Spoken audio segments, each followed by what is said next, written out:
You probably clicked on this video because you want to start a woodworking business, or you already have a woodworking business and you're trying to make that business more successful. Well, I'm here to tell you that I'm doing the same exact thing, and I want to take you guys along with me on this journey to see whether I succeed or whether I fail. So hopefully you can learn some lessons from me as I go through this process. I'm going to show you guys everything I do, from how I build projects and design them to how I acquire tools and how I grow my online presence as well. I'm going to show you absolutely everything. So what I want to do today is I want to introduce myself to you guys, and I want to tell you a little about who I am, where I came from, and what started me on woodworking. And then at the end of this video, I want to give you guys 5 tips to help you start your own woodworking business.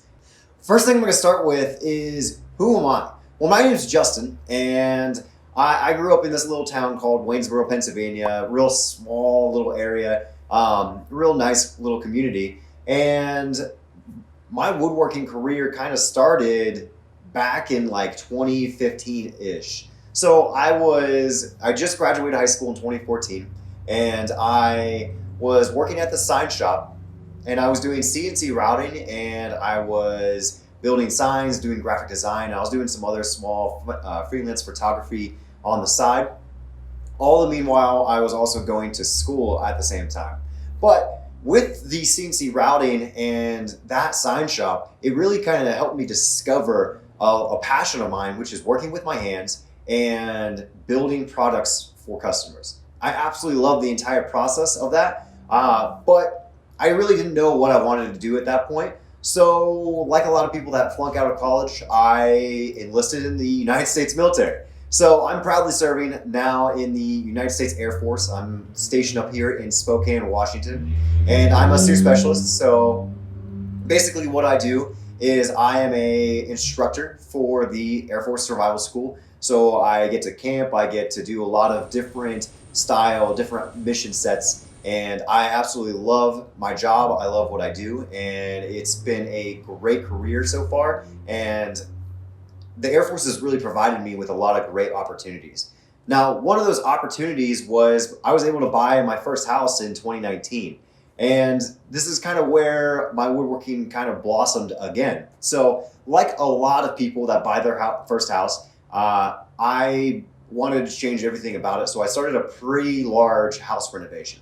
I ripped out a load-bearing wall, installed a beam, I insulated my then uninsulated walls and redid all the drywall. I redid the floors. I redid the kitchen. I redid most of the electrical. I did a lot inside of this house, and now I'm on the back end of that project. So what that has allowed me to do is free up some time to focus on my passion, which I discovered is woodworking. I absolutely love working with wood and breaking it down, building it back up, starting from a raw product to a finished product is just something I love to see. And I want to take you guys along with me on this journey as I grow my business, hopefully grow my business in 2021, and hopefully you can learn some things from me. Now, some things that I want to, some tips I want to give you guys, and some tips I want to give myself as well. Number one, starting with, there is really no perfect time to start, right? Things are always going to be happening.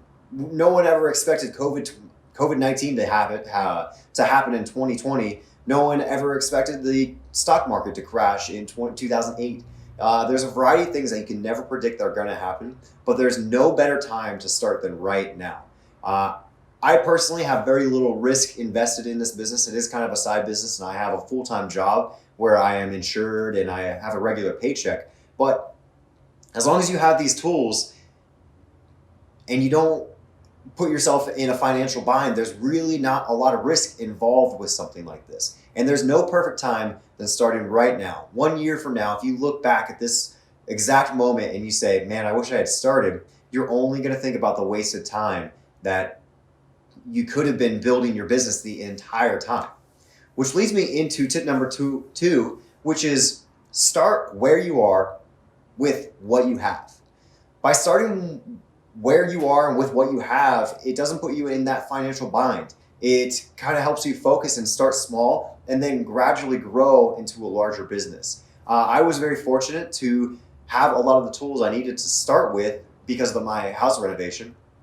And then I've also found a lot of tools to make my life easier along the way on Facebook Marketplace and Craigslist in order to get very nice deals for very nice equipment. And I'm going to show you guys how to do that in the future. I'm also going to show you how to, or what basic tools I think you should have as a woodworker. And it's a very basic list of just small tools that most homeowners probably have. Which brings me into tip number 3, which is the skills that you have. You probably already have skills or the knowledge or the know-how of what to do and how to work with wood. But all it takes is, putting feet on the pavement, or some other weird statement. You just need to start taking these skills and start building things. There's a market for absolutely everything out there. As long as you can produce it, there's going to be someone that will buy it. However, you need to be able to identify that person in that market and then know how to sell to them. But at the same time, while your skills are adequate, we should always be learning. Now, there's a ton of resources out there where you can learn new skills and learn ways to make your woodworking better and more efficient. And that takes me into tip number 4, which is online resources. So there's 2 sides to online resources. The first side is, you can learn so much on YouTube. Like YouTube University is it's a joke.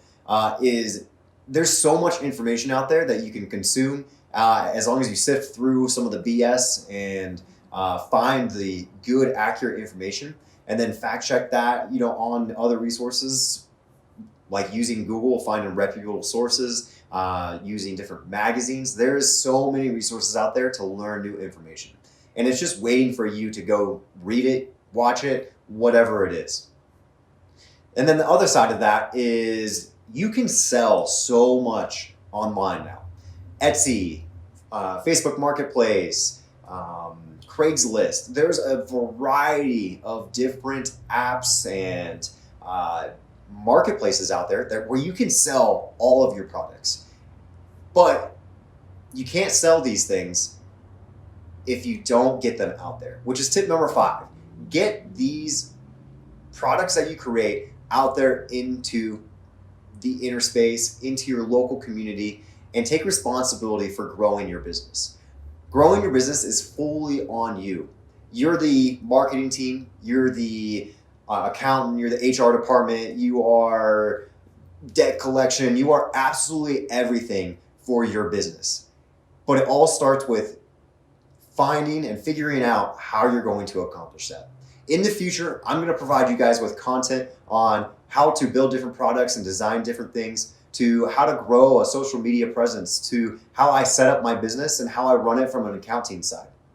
I would really love it if you guys came back in the future and supported my channel and came back and see how I'm doing. Hopefully you can learn from what I do right and what I do wrong. Appreciate you guys stopping by, and I look forward to seeing you all in the future.